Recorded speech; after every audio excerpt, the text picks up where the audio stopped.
اگر کوئی آدمی داڑھی چھوٹی رکھتا ہے تو سنت کا ثواب نہیں ملے گا. سنت کا ثواب تب ملے گا جب سنت پہ پورا پورا عمل کرے.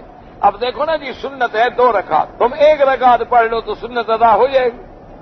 تم کہو میں نے آدھی تو پڑھ لی ہے، تو آدھی پڑھنے سے سنت پوری نہیں ہوگی.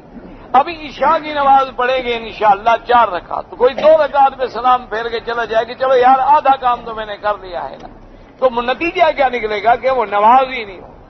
اس لیے اسے آپ یہ نہیں کہہ سکتے کہ اس نے سنت پہ داڑھی رکھی ہوئی.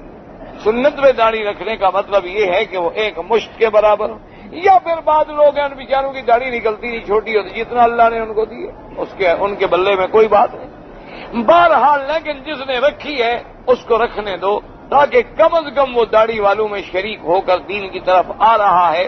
تو اس کو ایسے انداز میں نفرت نہ دلاؤ کہ چلو جی تھوڑی رکھنے سے بھی فائدہ تو کوئی نہیں، پھر اس طرح پھروا دے، تو پھر بھی آپ گناہگار ہو. اور داڑھی بار بار منڈانے سے آدمی فاسق ہو جاتا ہے، یعنی گناہ کبیرہ کا مرتکب ہوتا ہے.